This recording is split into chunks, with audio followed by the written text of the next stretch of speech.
சில நாட்களுக்கு முன்னாடி ரத்தன்கட் அருங்காட்சியகத்துல இருந்த ஒரு அதிகாரி இறந்து போன தன்னோட எஜமானர் விருப்பப்பட்டாரேங்கிறதுக்காக புராதான பொருட்கள் வைக்கப்பட்டிருந்த ஒரு பெட்டியை திறந்தார்.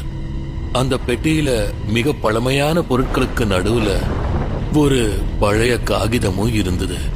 அதுல என்ன எழுதி இருந்ததுன்னா, கிட்டத்தட்ட 500 ஆண்டுகளுக்கு முன்னாடி பிரதாப்கட் ராஜ்யத்துல உக்ரசேனருங்கிற ஒரு மன்னர் ஆட்சி புரிஞ்சுக்கிட்டு வந்தாரு. பிரஜைகள் கிட்ட மன்னர் இரக்க குணம் உடையவரா இருந்தாரு. நாளடைவுல மன்னர் முதுமை பருவத்தை அடைஞ்சாரு. ஆரோக்கியமின்மையால கொஞ்சம் கொஞ்சமா அவர் உடல்நிலை பாதிப்படைஞ்சது. அப்போ ஒரு நாள், இளவரசி, மன்னருடைய உயிர் பிரிஞ்சிருச்சு. இனி நீங்க தான் எங்களுக்கு அரசர். கூறி தவறல. புது அரசன் கிர்மாடா அநியாயமானவன், அராஜகம் பண்றவன். அப்படிப்பட்டவனோட ஆட்சியில மக்கள் வாழ விரும்புவாங்களா?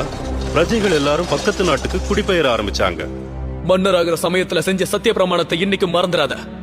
பிரஜைகளுக்கு நீ அரசனா இருக்கலாம், ஆனா அதுக்கு அவங்க உன் அடிமை இல்ல. இந்த விஷயத்துல நீயா திருந்தலனா இந்த அரசர்கள் சபை ஓ மேல நடவடிக்கை எடுக்க வேண்டியது இருக்கும்.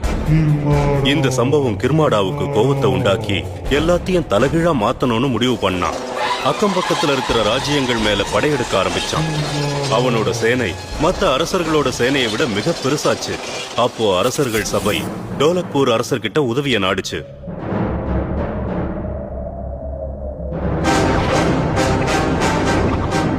யுத்தத்துல கிர்மாடா படு தோல்வியை சந்திச்சான். காயமடைஞ்ச கிர்மாடா மறைஞ்சு வாழ மலைப்பிரதேச காட்டுக்கு ஓடுனான். அவன் போற வழியில,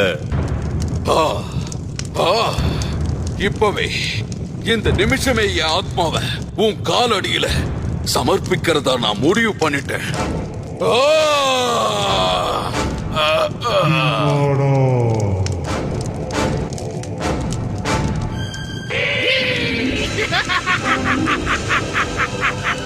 உன் ஆத்மாவை முழு மனசோட நான் ஏத்துக்க போறேன். பிரபஞ்சத்தோட கிரகங்கள் ஒரே நேர்கோட்ல என்னைக்கு சந்திக்குதோ அன்னைக்கு உன்னோட இந்த தியாகத்தை பத்தி யாராவது எனக்கு ஞாபகப்படுத்தி ஆகணும்.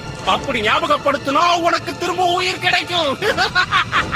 அதுக்கப்புறம் உன்னை உலகத்துல இருக்கிற எந்த சக்தியாலையும் வெல்லவே முடியாது. அதுக்கப்புறம் என்னாச்சு பாபா? இத பத்தி எதுவுமே தெரியாத அப்பாவி அதிகாரி கிர்மாடாவை பத்தி யோசிச்சு தீய சக்திக்கு ஞாபகப்படுத்தினார். பல வருடங்களுக்கு முன்னாடி கொடுத்த வாக்குப்படி இறந்து போன கிர்மாடா மறுபடியும் வாழ்வு பெற்றான். என்னை பத்தி நியாயப்படுத்துறதுக்காக ரொம்ப நன்றி. நான் என் கத்திய உன் மேல சோதிச்சு பார்க்கட்டுமா?